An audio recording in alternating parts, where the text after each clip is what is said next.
এবারও ভালো ধান যে হলো না। ওইদিকে মোড়ল মশাইয়ের দেওয়ার সময়ও তো প্রায় শেষ হয়ে আসছে। এখন কি যে করি। দাদা, দাদা, তাড়াতাড়ি বাড়িতে চলো। কি রে হাবলু, কি হয়েছে তোর? এইভাবে হাঁপাচ্ছিস কেন?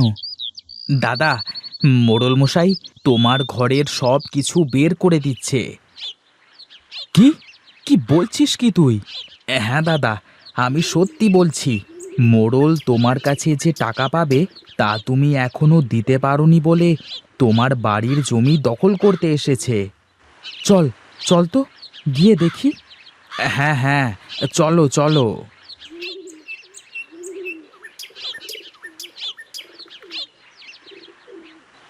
ওগো তুমি দেখো না, ওনারা তো সব কিছু বাইরে ফেলে দিচ্ছে। তুমি কিছু করো, তুমি কিছু করো।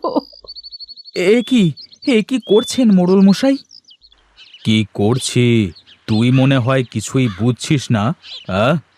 আমাকে আমাকে আর কয়েকটা দিন সময় দিন, আমি ঠিক আপনার সব ধার পরিশোধ করে দেব।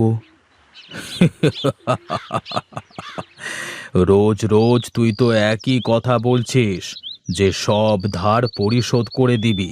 হ্যাঁ, এবার আমি সত্যি সত্যি সব ধার পরিশোধ করে দেব।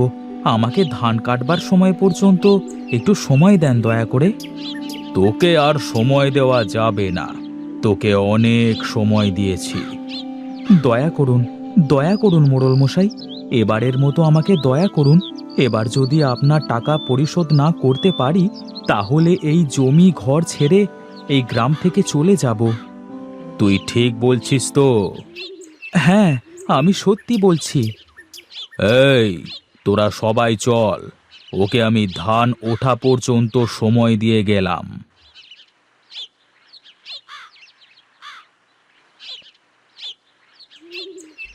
ওগো, এখন তুমি এত টাকার ধার পরিশোধ করবে কি করে গো?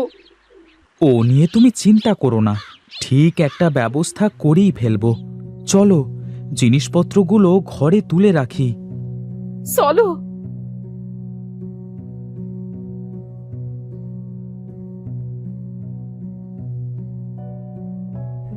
নায়েব, ওই লালুর জমিটা আমার অনেক পছন্দ হয়েছে।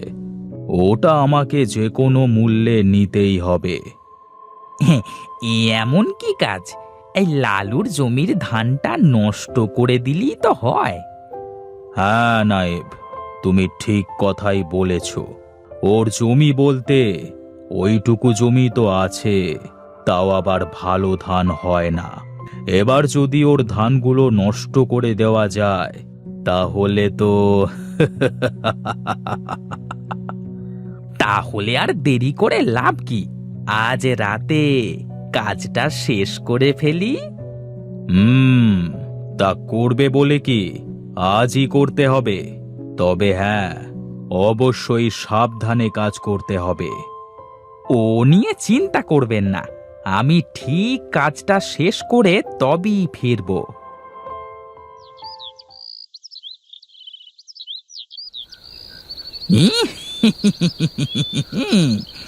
লালু, দেখি তুই এবার মোড়লের ধার কিভাবে পরিশোধ করিস। এই, তোরা এইভাবে তাকিয়ে তাকিয়ে কি দেখছিস? আগুন লাগা লালুর জমিতে, তাড়াতাড়ি। ঠিক আছে নায়েব মশাই, আমরা এক্ষুনি আগুন লাগাচ্ছি। এই নায়েব মশাই, কাজ শেষ। চল, এবার মোড়ল মশাইকে গিয়ে খবরটা দি।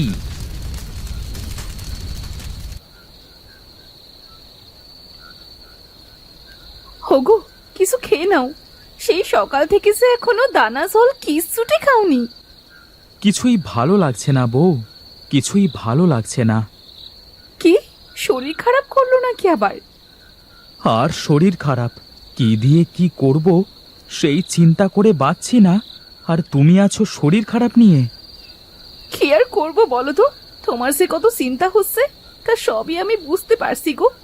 কিন্তু তাই বলে তুমি যদি না খেয়ে চিন্তা করো তাহলে তো তুমি অসুস্থ হয়ে পড়বে, তখন তো বিপদ আরো বাড়বে। হ্যাঁ, তুমি ঠিক বলেছ। আচ্ছা দাও, কিছু খেতে দাও। তুমি বসো, আমি তোমার জন্য খাবার আনছি।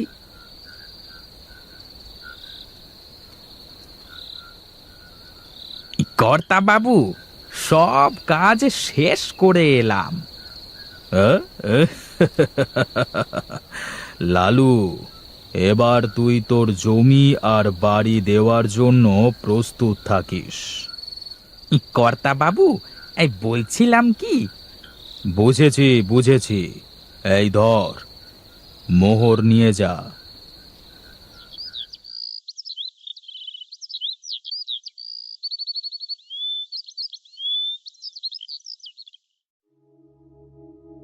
হায় হায় হায়, আমার এত বড় সর্বনাশ কে করলো? হায় হায়, এই ছিল আমার কপালে।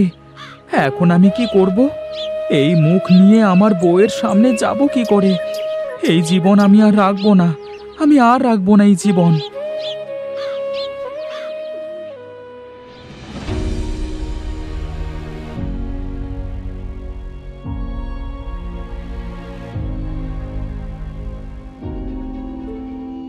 কে কে আছো? জল, জল, জল দাও কেউ। এ কি, এই গভীর জঙ্গলে কে কান্না করছে এইভাবে? মনে হচ্ছে কেউ বিপদে পড়েছে। যাই তো, গিয়ে দেখে আসি।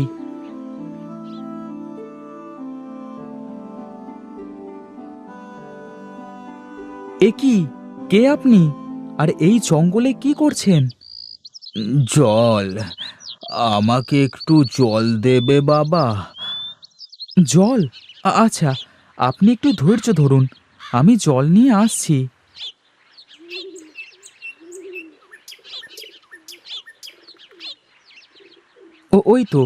ওই তো একটা পুকুর।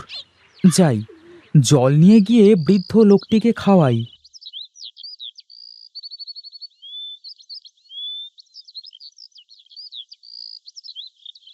সাবধান, সাবধান, সাবধান।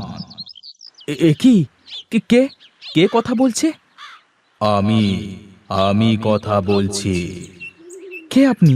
আমাকে জল নিয়ে যেতে দেন। দেখেন, একটা বৃদ্ধ লোক জলের জন্য ছটফট করছে। আমি যদি জল নিয়ে না দিই, তাহলে লোকটা মারা যাবে। তা মারা যাক, তোর কি আসে যায়? ওই বৃদ্ধ লোকটা মারা গেলে? এটা কেমন কথা বলছেন? আমার চোখের সামনে একটা লোক মারা যাবে, আমি তা দাঁড়িয়ে দাঁড়িয়ে দেখব? জল আমি দিতে পারি, তবে একটা শর্ত আছে। হ্যাঁ, বলেন কি শর্ত? আমি আপনার সব শর্ত মেনে নেব। ওই বৃদ্ধর জীবনের বদলে আমি তোর জীবন নেব। ঠিক আছে, আমি আপনার শর্তে রাজি। এ কি, আপনি? হ্যাঁ, আমি আমি তোকে পরীক্ষা করছিলাম, তুই আসলে সৎ নাকি অসৎ। আর হ্যাঁ, শোন, তুই যে কারণে আত্মহত্যা করতে এখানে এসেছিলি, তা তোর করা লাগবে না। আপনি সব জানেন? হ্যাঁ, আমি সব জানি।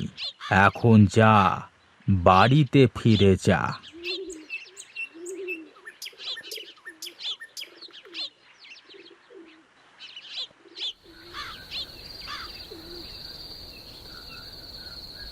আচ্ছা, এখন তুমি ঘুমাও, কাল সকাল হলেই দেখা যাবে কি হয়।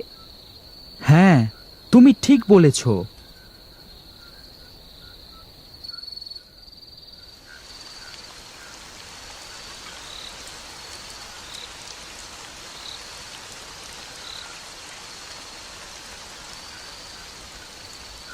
হোগো, এ কি দেখছি আমি? এত ধান কোথা থেকে পড়ছে? এ তো দেখছি ধানের বৃষ্টি হচ্ছে। বউ, বউ, ওপরওয়ালা মনে হয় এবার আমাদের দিকে মুখ তুলে তাকিয়েছেন। হ্যাঁ গো, হ্যাঁ, এই জন্যই বলে সৎ থাকো, ওপরওয়ালা নিশ্চয়ই তোমাকে সব বিপদ থেকে রক্ষা করবে গো। শোনো, কাল সকালে তুমি ধানগুলো বিক্রি করবে, কেমন? আর মোড়লের সব টাকা পরিশোধ করে দিয়ে আসবে। সে কথা বলতে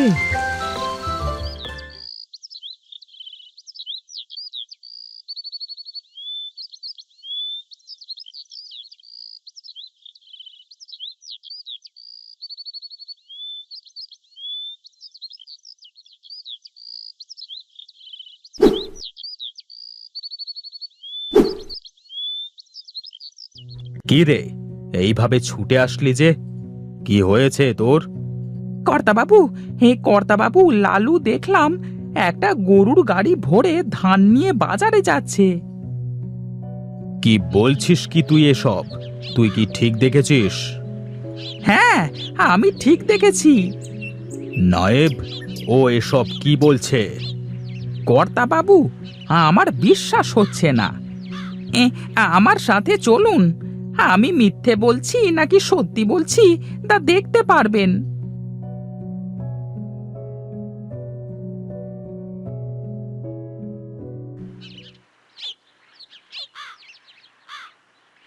লালু, এই লালু, বাড়িতে আছিস? আরে মোড়ল মশাই যে, আমি তো আপনার কাছে যাচ্ছিলাম। আমার কাছে? হ্যাঁ, আপনার সব টাকা পরিশোধ করতে। তুই এত টাকা কোথায় পেলি? আর শুনলাম নাকি তুই এক গরুর গাড়ি ভরে ধান বাজারে বিক্রি করতে গিয়েছিলি? হ্যাঁ, আপনি ঠিকই শুনেছেন। এত ধান কোথায় পেলি এক রাতের মধ্যে? চুরি করেছিস নাকি? সত্যি কথা বল। কাল রাতে আমাদের বাড়িতে ধানের বৃষ্টি হয়েছিল। ধানের বৃষ্টি? এসব কি বলছে ও? বলি, তোমার কি মাথা নষ্ট হয়ে গেছে নাকি? না, ও সত্যি কথা বলছে মোড়ল মশাই। আমি বিশ্বাস করি না কর্তাবাবু। আপনি ওকে বেঁধে মারতে শুরু করুন, দেখবেন ঠিক সব সত্যি কথা স্বীকার করবে। হে কি দেখছি আমি? ধানের বৃষ্টি হচ্ছে? এ কি আশ্চর্য ব্যাপার! এ কি হচ্ছে? এত জোরে ধানের বৃষ্টি হচ্ছে, আর আমি তো এখান থেকে সরতেও পারছি না। হ্যাঁ কর্তাবাবু, আমাদের পা তো মনে হচ্ছে আটকে গেছে। লালু বাবা, আমাকে মাফ করে দে। আমার ঘাট হয়েছে তোর সাথে লাগতে এসে। জোর করে জমি দখল করতে আসবার মজা এবার দেখুন। আমাদের আমাদের মাফ করে দে বাপ, আমাদের মাফ করে দে। হ্যাঁ, আমি আর কোনোদিন তোর বাড়ি দখল করতে আসবো না, আর টাকা চাইতেও না। আমাদের ধানের বৃষ্টি। বউ, বউ, সব ধানগুলো বস্তায় তোলো, কাল বাজারে বিক্রি করতে যাব।